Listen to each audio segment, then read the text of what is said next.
Muy bien. Les recuerdo los mandamientos que aparecen allí, algunos están resumidos y vamos a leer, pero de manera completa, el segundo mandamiento, que es en el cual estamos todavía estudiando acerca de la ley de Dios, de la ley moral de Dios. Segundo mandamiento está en Éxodo 20, versículos del 4 al 6. No te harás imagen ni ninguna semejanza de lo que esté arriba en el cielo, ni abajo en la tierra, ni en las aguas debajo de la tierra.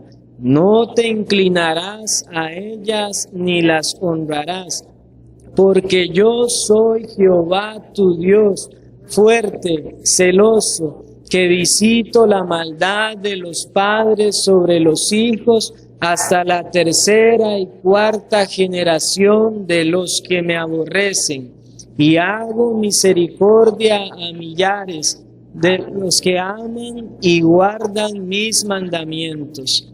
Muy bien. Nos seguimos encontrando entonces, hermanos y amigos, en el estudio del segundo mandamiento. Y esta mañana tenemos la tercera parte del deber que nos exige este segundo mandamiento, que es conservar la pureza de la adoración a Dios. Vimos algunas cosas ya que el segundo mandamiento nos prohíbe, como por ejemplo hacer imágenes, y no necesariamente imágenes de diferentes ídolos paganos, sino imágenes del Dios mismo, como lo hacen por ejemplo los católicos romanos. También vimos que nos prohíbe este segundo mandamiento una forma de adoración indirecta a Dios, y esto puede ser por imágenes o por la música o por cualquier otra cosa física o superficial en cuanto a la adoración. Les hablaba, por ejemplo, de muchos lugares o personas en las cuales existe el pensamiento de que si no existe cierto ritmo o melodía musical, no pueden pensar que están adorando a Dios, y eso es una forma de adoración indirecta. Necesito un medio que Dios no ha ordenado para sentirme en la presencia del Señor. Hemos visto también irreverencia en las formas de adoración contemporánea. Vimos la adoración estética, que es la que se fija en la belleza, en el arte humano, en las cualidades del adorador, a través de pinturas, de música, de cualquier tipo de arte. Vimos también la adoración extática, que es la que puntualmente necesita algo más para sentirse en la presencia del Señor. Eso lo vemos comúnmente en los círculos carismáticos, con música con un alto nivel de intensidad o de volumen. Y recuerdo que por lo menos en Esparza, donde yo vivía anteriormente, era común escuchar de lugares donde las personas en alguna iglesia se enojaban porque los vecinos llamaban a la policía para que bajaran el volumen de la música que se tenía en la iglesia, y en un sentido eso es verdad. O sea, la forma de adoración contemporánea ha traído eso, y lo que debe escucharse, como lo vimos también en las lecciones, es el canto congregacional, la voz de los adoradores, que somos las personas que debemos adorar con gracia al Señor en nuestros corazones. Eso es lo que debe escucharse, la alabanza del pueblo de Dios. Y si los instrumentos están por encima de la voz de la congregación, entonces eso es una adoración que el Señor no ha mandado. De la misma manera, si nosotros suponemos que por obligación Dios manda la utilización de algún instrumento musical, también estamos poniendo el instrumento musical o la música instrumental como un medio de adoración que Dios no ha ordenado en su palabra. Les recuerdo, nosotros estamos mirando la adoración de manera específica en el culto de la iglesia. Y en el culto de la iglesia, que es parte de lo que estamos viendo todavía del principio regulador, debemos hacer únicamente lo que Dios ha ordenado. Y la música, si bien es cierto, es permitida, porque se utilizó en el Antiguo Testamento y no fue abolida en el Nuevo Testamento, sin embargo, cada iglesia podrá determinar la manera en la que llevará a cabo la adoración. Si lo llevará a cabo únicamente con las voces de la congregación, sin instrumentos, y no transgrede en ninguna manera el principio regulador. El problema es cuando nosotros suponemos que por obligación deberían haber instrumentos, porque entonces hacemos de los instrumentos un elemento que no ha sido ordenado. Y les recuerdo, vimos acerca de las circunstancias que la misma confesión de fe nuestra menciona y otras confesiones de fe históricas, y las circunstancias son aquellas cosas relacionadas a la adoración, pero que no son indispensables. Y entre ellas tenemos la música instrumental. Es permitido, podemos utilizar música, podemos utilizar instrumentos, pero no son necesarios. Mientras que los elementos son aquellas cosas no negociables, y hemos visto o vimos rápidamente en una de las lecciones que los elementos de la adoración es la oración, la lectura de la palabra, la predicación de la palabra, la audición de la predicación de la palabra, acciones de gracias, el bautismo y la ordenanza de la cena del Señor. Todas estas cosas Dios las ha mandado para el culto de la iglesia, están específicamente reguladas y no son negociables. A estas cosas no les podemos ni añadir ni quitar. Y hace 2 lecciones nosotros estuvimos viendo de manera panorámica una introducción a lo que es el principio regulador. Y dijimos que Dios ha establecido en su palabra claramente la manera en la que Él ha de ser adorado en el culto público de la iglesia.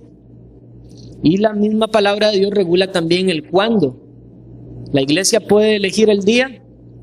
No, ciertamente puede reunirse otros días durante la semana, pero el día que ha ordenado Dios de manera específica que la iglesia no puede negociar ese día es el día domingo, que es el día del Señor. El día es un elemento de la adoración. El domingo es el día del Señor, no es negociable. La iglesia, aunque se reúna otros días a la semana, por obligación tiene que reunirse el día domingo. Pero, por ejemplo, el horario del culto es circunstancial. Dios no ha ordenado de manera específica si el culto tiene que empezar a las 5 de la mañana o a las 10 de la mañana o a las 3 de la tarde. Esas cosas son circunstanciales. Y la semana anterior estuvimos viendo las bases del principio regulador que nos mostraba el Antiguo Testamento, o por lo menos algunos textos. Les comentaba que no vimos absolutamente todos los textos del Antiguo Testamento, que son varios, y les adelantaba que en esta mañana estaremos viendo los ejemplos que nos confirman ahora en el Nuevo Testamento que Dios ha regulado su adoración. Y una vez más, les digo, no son todos los textos los que vamos a ver del Nuevo Testamento, sino que he traído unos muy puntuales, pero aún hay más textos que nos muestran esta regulación de Dios también en el Nuevo Testamento. Esto porque muchas veces las personas cuando oyen hablar del principio regulador sugieren que eso fue algo del Antiguo Testamento. Y entonces algunos, por tradición, porque se les enseñó en la primera iglesia donde comenzaron a congregarse una manera o vieron una manera de adoración y nunca se cuestionaron, bueno, ¿por qué hacemos lo que hacemos? Entonces algunos sugieren que una frase es como un cliché, digo yo, la adoración hay que darle libertad al espíritu, pero esa libertad del espíritu por la que muchos abogan es hacer un culto según sus propias preferencias, según sus pasiones, según sus gustos, y no ir a la Escritura a ver qué es lo que ha ordenado Dios. Entonces, les reitero, ¿qué era el principio regulador? De manera sintetizada podemos decir que el principio regulador dice que lo que no está ordenado en la adoración está prohibido. Y les recuerdo, verdadera adoración, lo que está ordenado. Falsa adoración, cualquier cosa que no esté ordenada. Y esto lo reitero constantemente porque quiero que esto lo memoricemos, lo grabemos en nuestra mente. Verdadera adoración, solamente lo que está ordenado. Falsa adoración, todo aquello que no esté ordenado. Porque algunos recordarán, vimos el principio normativo en la cuales algunas iglesias protestantes acogieron, como los luteranos y los anglicanos, que dijeron adoración verdadera, lo que está ordenado, más lo que no sea contrario a la Escritura. Pero el principio regulador que nosotros vemos en la Escritura dice otra cosa, que la verdadera adoración es únicamente lo que está ordenado. Y aquellas cosas, aunque no estén en contra de la Escritura, es una forma de adoración falsa porque el Señor no la ha mandado. Entonces, vamos a seguir viendo esta mañana, hermanos, este principio regulador de la adoración, pero ahora desde las páginas del Nuevo Testamento, o al menos algunos versículos del Nuevo Testamento. Y les reitero, cualquier añadidura a lo que Dios ha establecido en su palabra es un insulto a Dios. Es una manera de decir, Dios, yo creo que yo puedo adorarte, allegarme a ti de la manera en la que a mí me parece sin tomar en cuenta tu palabra. Y voy a leer rápidamente para ustedes lo que hemos estado repasando en nuestra confesión, párrafo 1 del capítulo 22.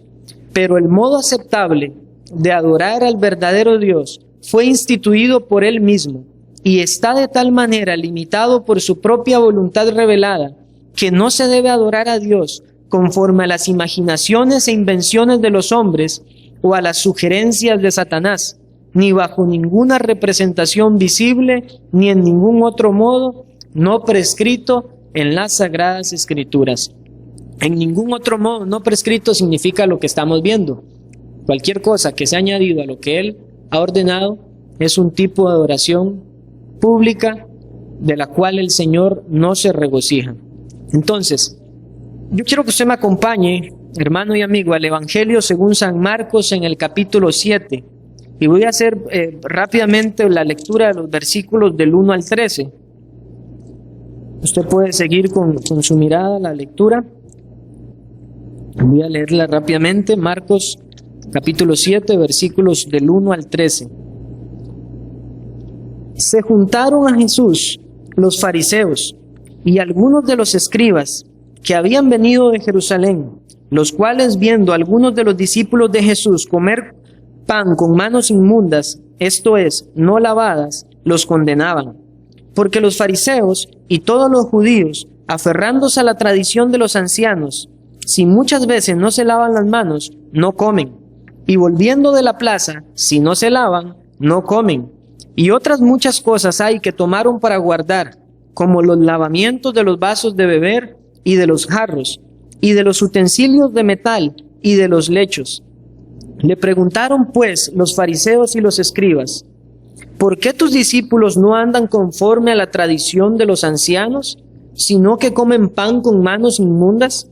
Respondiendo él, este es Jesús, les dijo: hipócritas, bien profetizó de vosotros Isaías, como está escrito: este pueblo de labios me honra, mas su corazón está lejos de mí. Pues en vano me honran, enseñando como doctrinas mandamientos de hombres. Porque dejando el mandamiento de Dios, os aferráis a la tradición de los hombres, los lavamientos de los jarros y de los vasos de beber, y hacéis otras muchas cosas semejantes. Les decía también: bien invalidáis el mandamiento de Dios para guardar vuestra tradición. Porque Moisés dijo: honra a tu padre y a tu madre, y el que maldiga al padre o a la madre, muera irremisiblemente.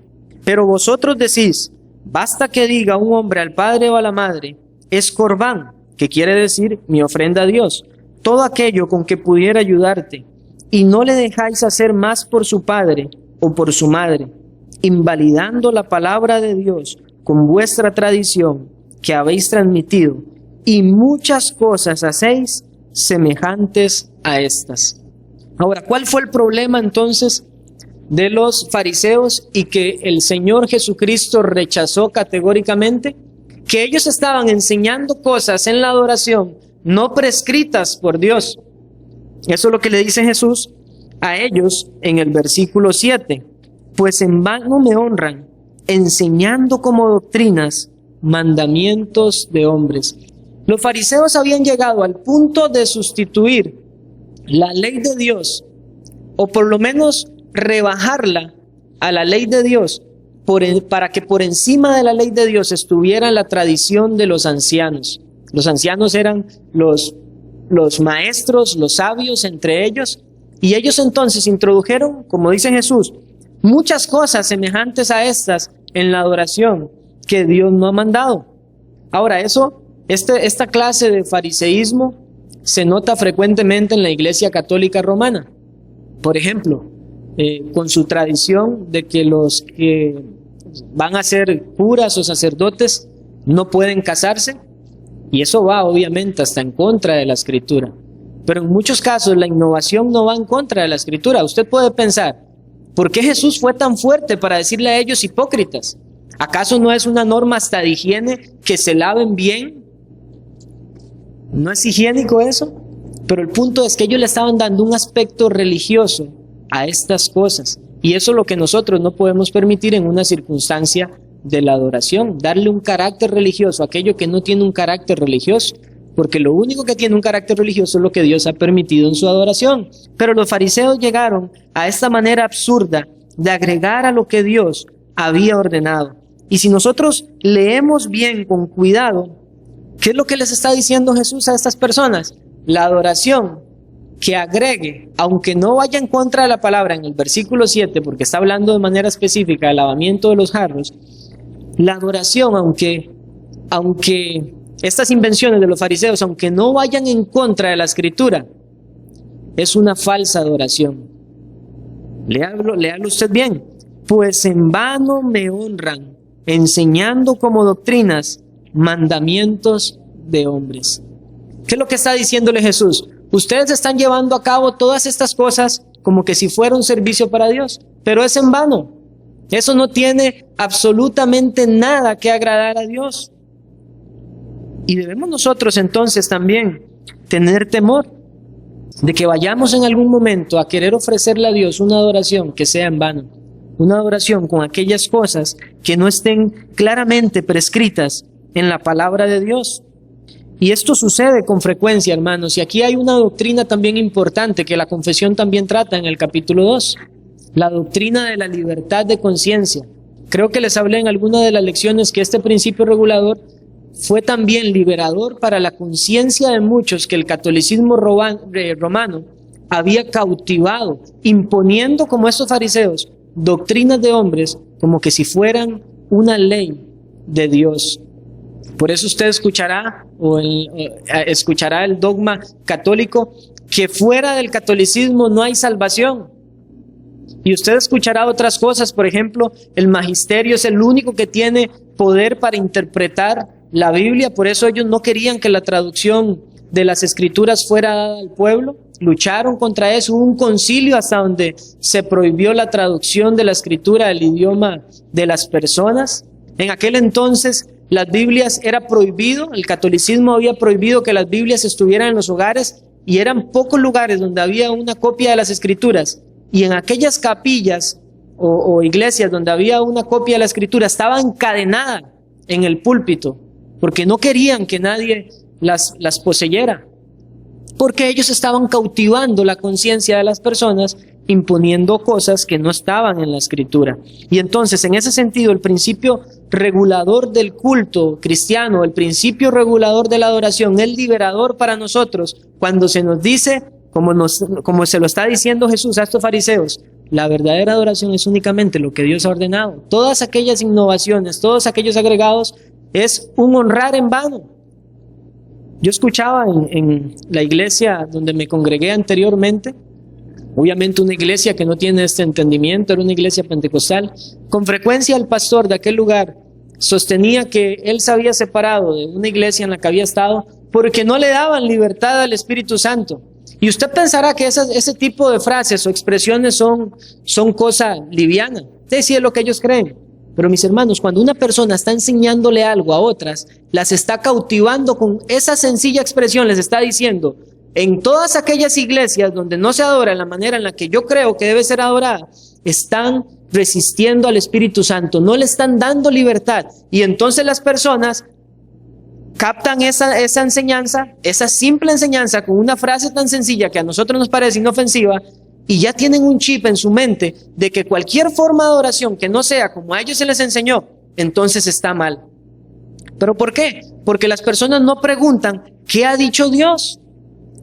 A veces yo creo que nosotros, porque a mí me pasó, cuando el Señor me salvó a mí y yo fui convertido, en esa iglesia pentecostal, yo decía, esto es una iglesia, aquí tienen que hacer las cosas conforme a la Escritura, pero no. Y por la misericordia del Señor, entonces, Él me movió a investigar por qué las cosas hacían como se hacían. Y entonces el Señor me fue añadiendo luz. Y yo comencé a tener muchas dudas.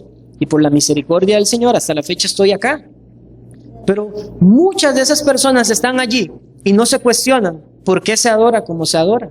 No se cuestionan absolutamente nada de esto porque insinúan, como a mí me pasó en su momento, de que simplemente si alguien está predicando desde el púlpito, entonces absolutamente todas esas cosas son verdad.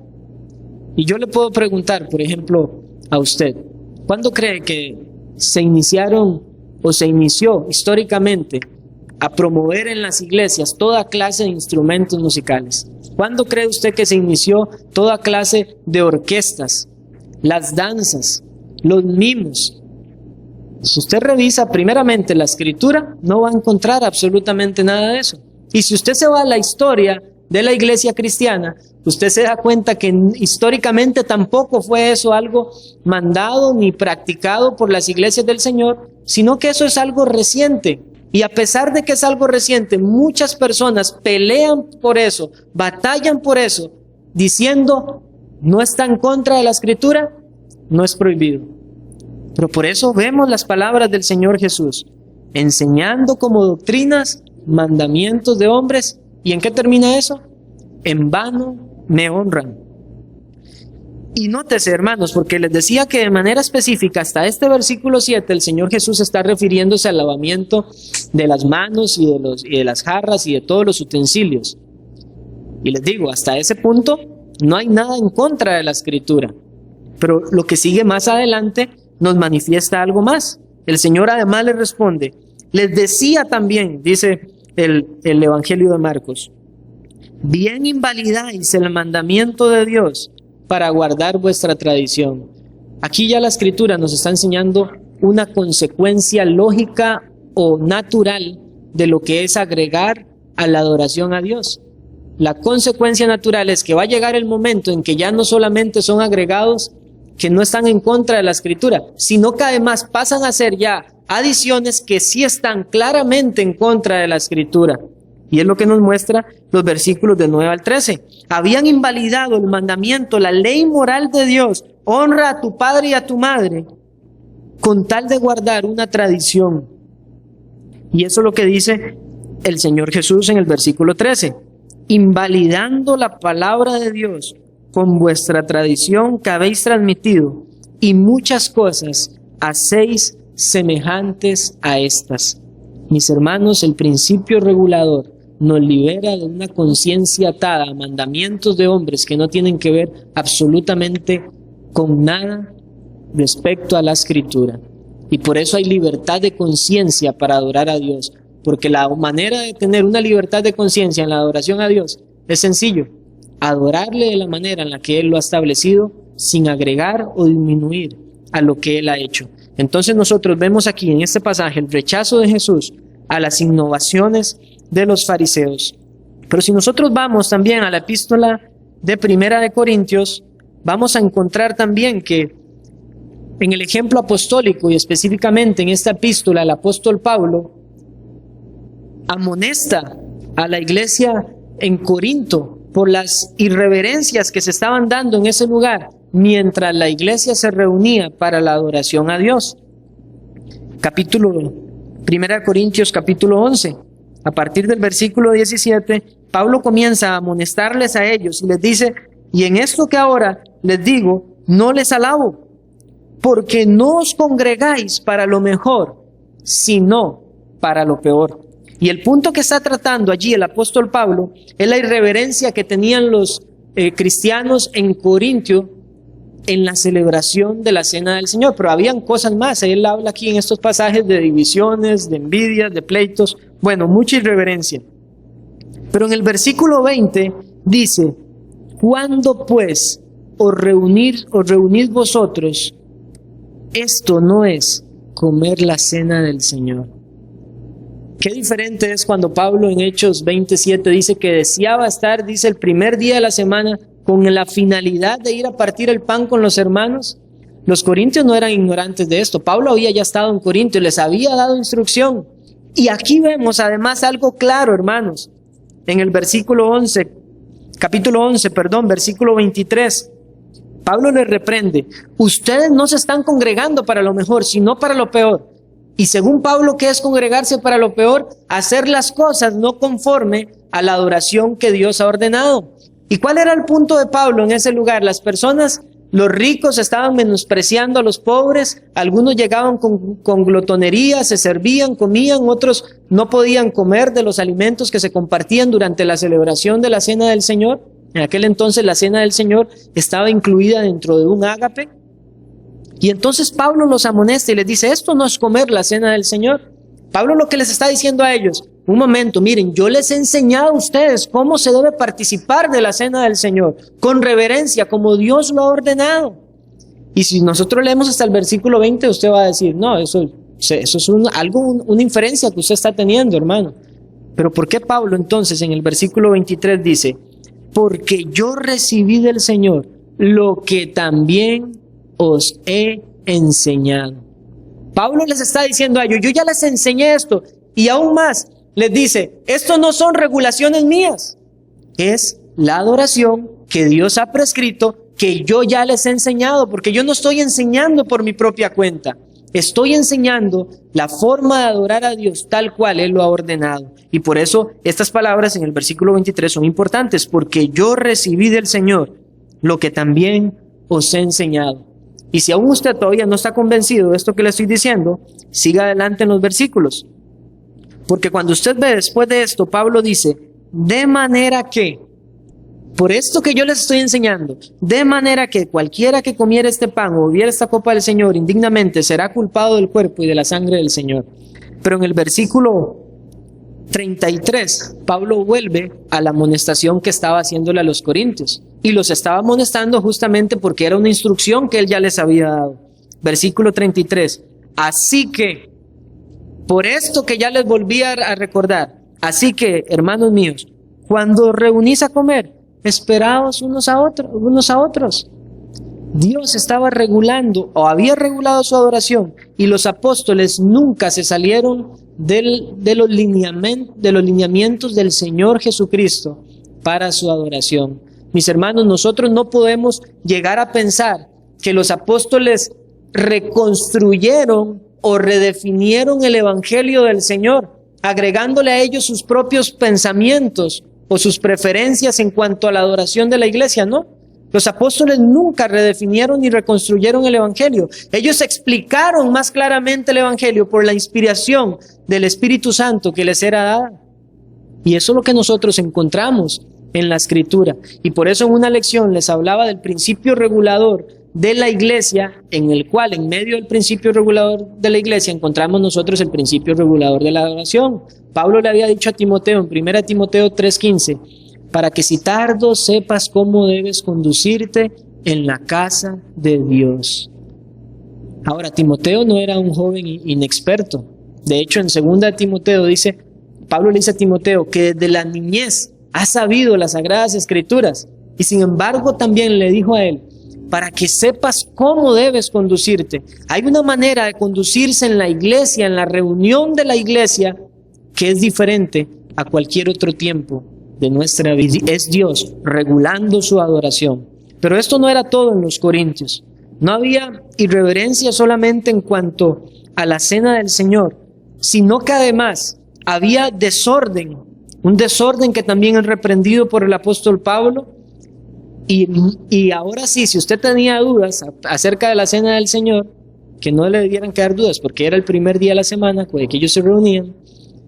Y ahora llegamos propiamente, de manera más clara, al culto de la iglesia.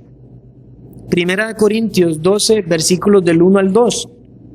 Pablo les dice, no quiero, hermanos, que ignoréis acerca de los dones espirituales. Sabéis que cuando erais gentiles, se os extraviaba llevándoos como se os llevaba a los ídolos mudos. Se lo voy a traducir esto que Pablo está diciendo. Yo no quiero que ustedes sigan manteniendo la ignorancia que tenían en su vida anterior y venir aquí a la iglesia a adorar de la forma en que ustedes eran extraviados llevándose a los ídolos mudos. Eso es lo que Pablo les está diciendo a ellos. Los corintios habían hecho preguntas al apóstol Pablo, el apóstol Pablo las está respondiendo y aquí está el apóstol Pablo una vez más enseñándonos a nosotros que la iglesia adora como Dios lo ha prescrito y no como ellos, no como a cada persona les parece, no como a los pastores les parece, no como a la iglesia como un todo le parece, sino como Dios lo ha establecido. Y estas personas, si usted lee los capítulos del 12 al 14, se da cuenta de ese desorden. Muchos querían figurar, había de todo. algunos hasta con lenguas que no eran las lenguas del Espíritu Santo. Pero aquí nos tiene que quedar claro de primera mano que el apóstol Pablo está reprendiendo este desorden. Y por eso les dice, cuando erais gentiles se os extraviaba, pero ahora ya no. Ahora ustedes deben de proceder conforme a la regla de la decencia y el orden. Y ahora en el capítulo 14, cuando Pablo ya detalla más específicamente el culto de la iglesia, en el versículo 26, miren lo que dice el apóstol Pablo. ¿Qué hay pues, hermanos? Cuando os reunís, esto es, en el culto de la iglesia, cada uno de vosotros tiene salmo, tiene doctrina, tiene lengua, tiene revelación, tiene interpretación. Era todo lo que ellos estaban haciendo en la iglesia en el culto. Estas cosas no era que no se estaban haciendo. Se estaban haciendo, pero de una manera indecente, desordenada, con motivaciones incorrectas. Y entonces Pablo les dice, sí, ustedes tienen esto, pero hágase todo para edificación. Y era la manera en la que no estaban procediendo en la iglesia en Corinto. Ahora estamos en un capítulo donde entendemos que en aquel entonces estaban siendo dadas todavía esas manifestaciones espirituales o esos dones que consideramos extraordinarios, que autentificaban a los mensajeros del Señor. Y de hecho, nosotros vemos que es muy probable que Pablo se esté dirigiendo principalmente a los líderes de la iglesia en Corinto, no a todas las personas. Porque imagínense si Pablo estuviera dirigiéndose a todas las personas, cuando dice que hay pues, hermanos, cada uno de vosotros, y después dice en el versículo 31, porque podéis profetizar todos, uno por uno, para que todos aprendan y todos sean exhortados. Se pasaban todo el día allí en la iglesia de Corinto en un culto, porque entonces absolutamente todos tenían que estar profetizando o dando lengua uno por uno. Pero aquí entonces Pablo se está refiriendo muy probablemente solamente a los líderes. Ahora, quiero que usted tenga esto en mente. Según lo que Pablo está diciendo aquí, o sea, ustedes tienen todo eso, pero Pablo entonces regula y dice, no es como a ustedes les parece. Versículo 27, si alguno habla en lengua extraña, sea esto por 2, o a lo más 3, y por turno y uno interprete. Y si no hay intérprete, calle en la iglesia y hable para sí mismo y para Dios. Asimismo los profetas hablen 2 o 3 y los demás juzguen. Y si alguno le fuera revelado, y si algo le fuera revelado a otro que estuviera sentado, calle el primero, porque podéis profetizar todos uno por uno para que todos aprendan y todos sean exhortados.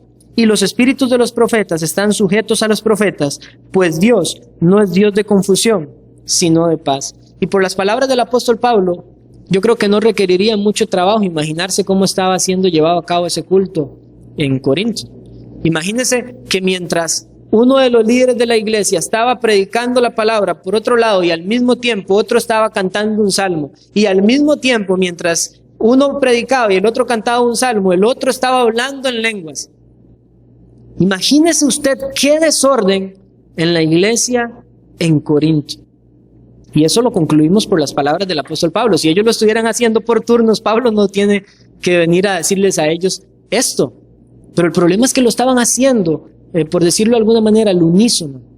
Ahora, esto cambia mucho respecto a aquellas congregaciones donde se da ese tipo de adoración no ordenada por Dios, música fuerte que llega a las emociones, personas, ustedes tal vez ha salido de una iglesia así donde mientras hay unas personas tiradas en el suelo llorando, otras están riéndose a carcajadas y otras gritan. Eso es irreverencia en la casa de Dios. Y es lo que Pablo está corrigiendo aquí. ¿Por qué lo hace Pablo?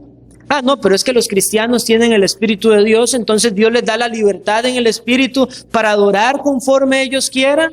No. Pablo dice no. Hágase todo para edificación. Y en el versículo 40, pero hágase todo decentemente y con orden. Y si alguien se pregunta cómo debe ser entonces la adoración en la vida individual, fuera de la adoración pública de la iglesia, este es el parámetro que siempre nosotros debemos guardar. Hágase todo decentemente y con orden.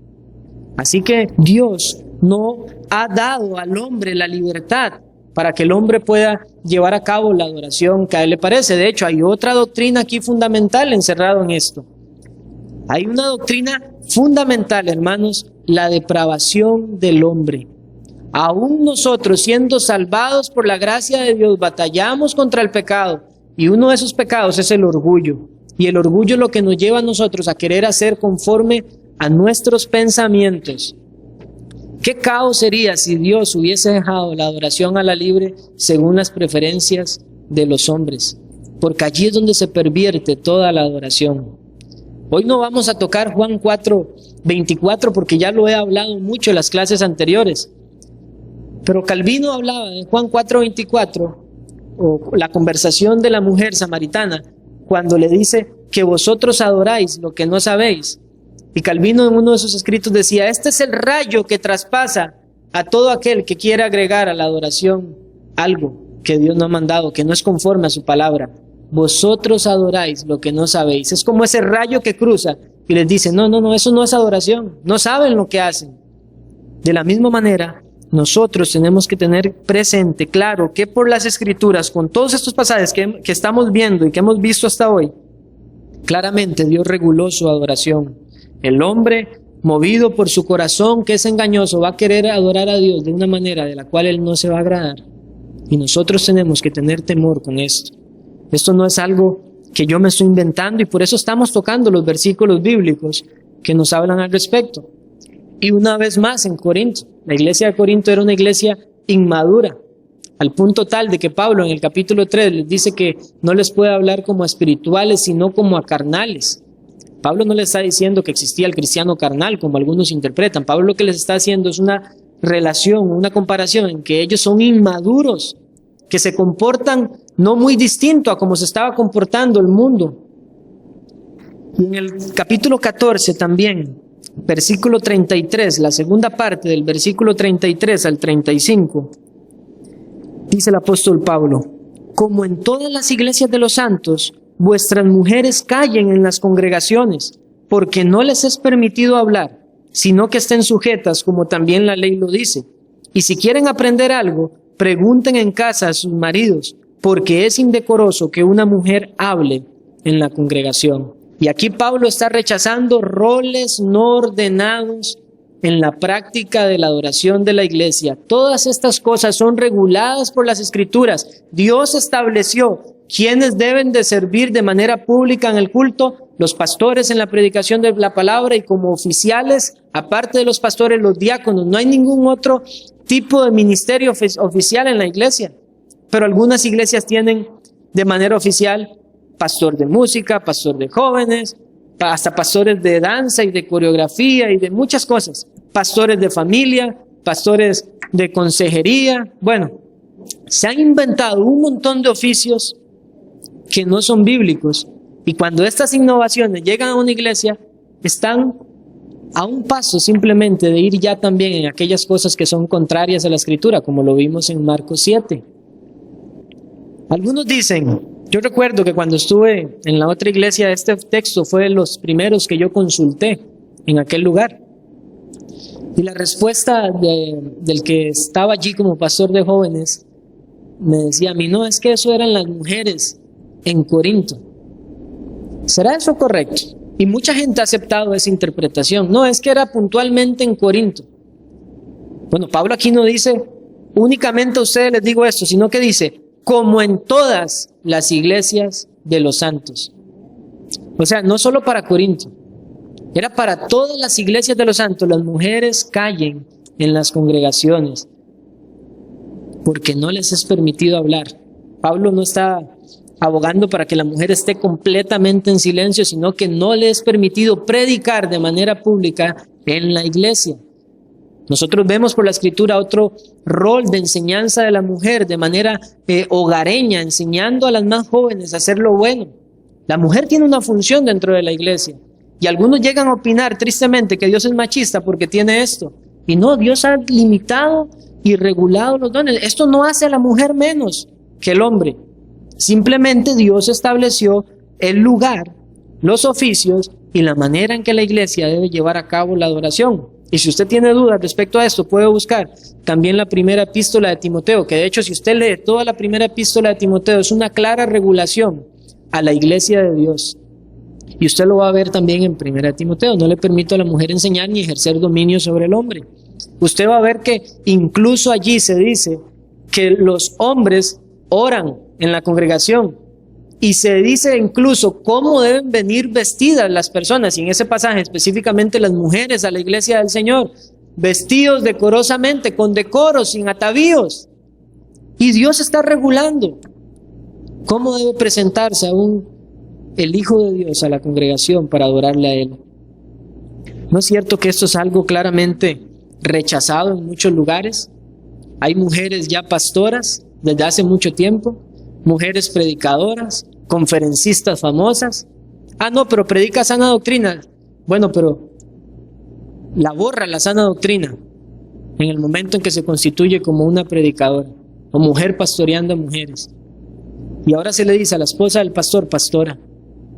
Esto es terrible y está en contra de las Escrituras.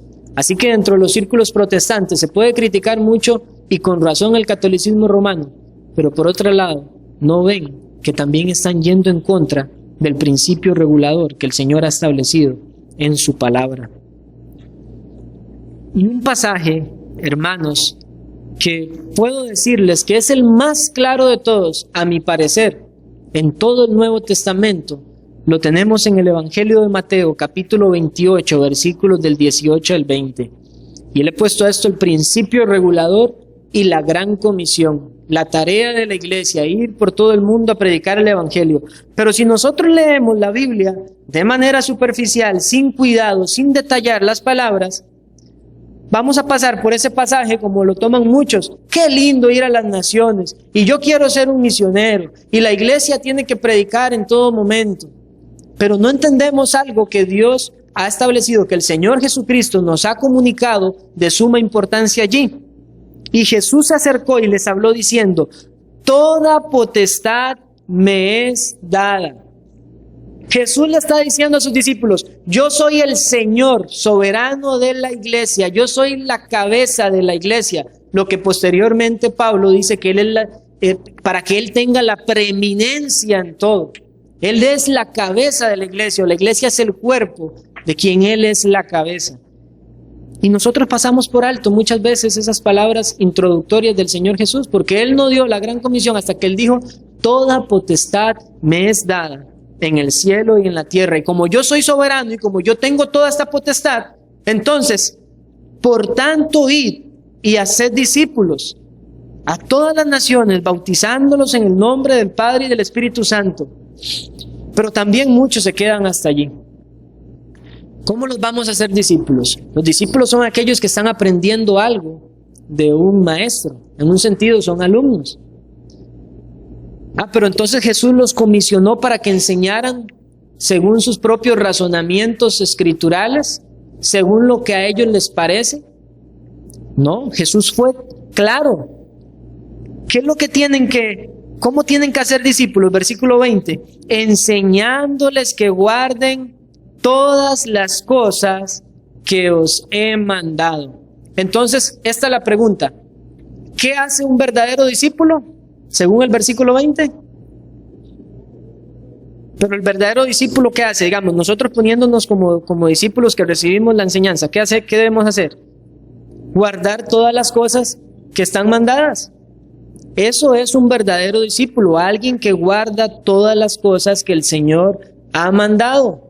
Ahora, Jesús no tiene que decir, y aléjense de aquellas que yo no he ordenado. No, por conclusión lógica, es una deducción clara que la adoración y la enseñanza que la iglesia debe impartir para salir adelante con esta gran comisión es enseñar únicamente lo que Dios ha mandado.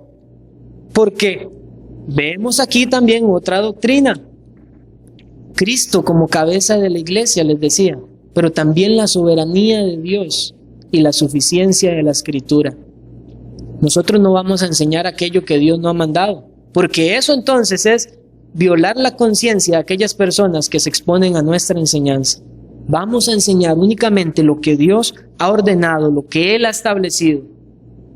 Y aquí dice, yo estoy con vosotros todos los días hasta el fin del mundo.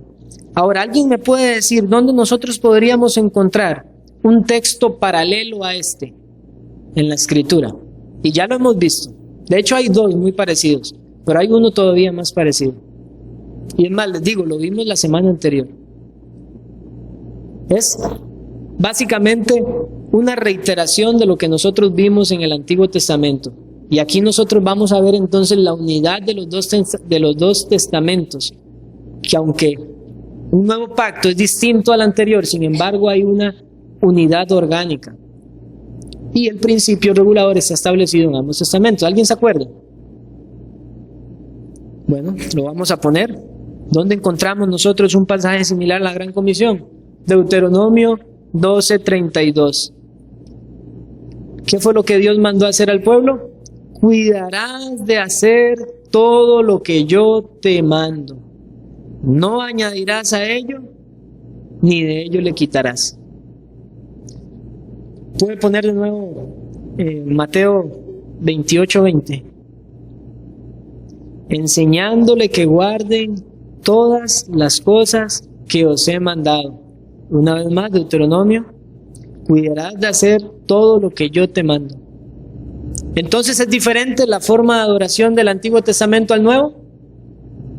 ¿Es diferente lo que la iglesia debe llevar a cabo, enseñar y hacer? Según la Escritura, no hay diferencia. Debemos hacer únicamente lo que Dios ha mandado. Y entonces, ¿dónde cae en este apartado las danzas? ¿Las presentaciones de niños? ¿Las anécdotas de los pastores que hablan de sus travesías en el ministerio por el mundo? ¿Las películas en el culto del Señor? ¿Las unciones donde las personas caen al suelo? ¿La risa santa que de santo no tiene nada porque no está en la Escritura? ¿Dónde caben todas estas cosas que al día de hoy se están practicando? Si usted viene de alguna iglesia en ese contexto, usted debe entender y debe preguntarse qué es lo que Dios ha dicho. ¿Quién tiene la autoridad? ¿Los líderes de una iglesia? ¿La iglesia como tal? ¿O la tiene Dios? Y eso es lo que vamos a ver. Es la Biblia, hermanos, la única autoridad para determinar lo que la iglesia debe hacer y cómo hacerlo. Y aquí entra un texto muy importante. Segunda de Timoteo 3, versículos 16 y 17. Toda la Escritura es inspirada por Dios y útil para enseñar, para redarguir, para corregir, para instruir en justicia, a fin de que el hombre de Dios sea perfecto, enteramente preparado para toda buena obra. Ahora, hermanos y amigos, ese texto tiene una aplicación para todo cristiano. Esa es una realidad. Ese texto tiene una aplicación para todo cristiano. Pero en su enseñanza inmediata o en su contexto inmediato, el hombre de Dios, que en este caso puntual es Timoteo, al cual Pablo le escribe, el hombre de Dios se refiere al ministro en una congregación, al pastor o al anciano, como usted le quiera llamar. Ese es el hombre de Dios. Y lo que Pablo está enseñando aquí a Timoteo y a todos los que sirven en el ministerio es que la Escritura es inspirada por Dios. La Escritura es suficiente para enseñar, para redarguir, para corregir, para instruir, para enseñarle a la iglesia en la cual le ha puesto a adorar a Dios de una manera realmente como la Escritura lo manda. Por eso les digo, a pesar de que el contexto inmediato es una clara enseñanza pastoral, sin embargo tiene una aplicación para todas las personas. Pero esa expresión, hombre de Dios, usted la encontrará también en el Antiguo Testamento, refiriéndose a los siervos del Señor. Y el punto de esto es que la Escritura, que es inspirada por Dios, que fue predicada por Cristo y que fue explicada por los apóstoles, es la única que tiene la autoridad para decirnos a la iglesia cómo adorar a Dios, qué es lo que debe tener la adoración, los elementos de la adoración que vimos y cómo llevarlos a cabo. Y esto es conocido como la suficiencia de la Escritura. La Biblia misma define a la iglesia, no los líderes de una iglesia, no cualquier persona en la iglesia, no, la autoridad es la Escritura, porque la Escritura, el mismo Jesucristo dice, es la que da testimonio de Él. Y si usted quiere ver otro texto, Efesios 2:20, edificado sobre el fundamento de los apóstoles y profetas, siendo la principal piedra del ángulo Jesucristo mismo. Lo que les decía, los apóstoles no predicaron, no reconstruyeron, no redefinieron el evangelio de Cristo, no lo mejoraron, no dieron los apóstoles libertad para que las personas pensaran que pueden adorar a Dios conforme sus gustos y preferencias, sino que el texto es claro. Ellos predicaron sobre la piedra principal, que es Cristo. Y por eso nosotros podemos decir que somos una iglesia apostólica, que nos centramos en el fundamento de la enseñanza apostólica, siendo Cristo la principal piedra del ángulo. Y cierro con esto. El Nuevo Testamento establece claramente el principio regulador, y vemos que este principio está de acuerdo con doctrinas fundamentales como la suficiencia de las Escrituras, la supremacía de Cristo y la libertad de conciencia.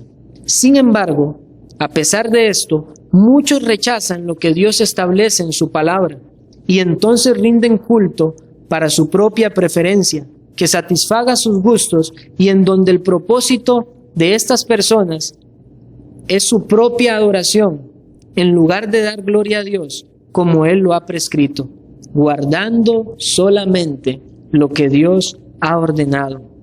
Por lo que siempre nosotros debemos preguntar, ¿qué es lo que ha dicho Dios? Y que ese sea siempre el fundamento, y debemos orar para que ese sea siempre el fundamento de esta congregación.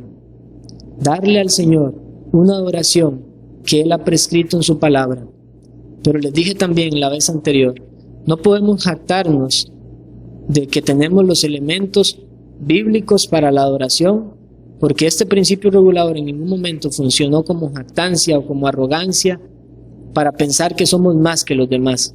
Debemos de tener un gran celo por adorarle a Dios como Él lo ha mandado, porque así lo establece el segundo mandamiento.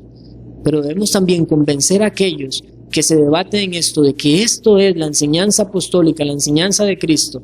Y también debemos de tener cuidado, aquí nosotros todos, en el día del Señor, cuando adoramos a Dios en comunidad, porque aún teniendo los elementos correctos, pudiera ser que nuestro corazón no tenga una disposición correcta. Y aún con los elementos correctos, esa adoración terminará siendo en vano, si nuestro corazón no está volcado y rendido al Señor Jesucristo. Vamos a terminar hasta aquí.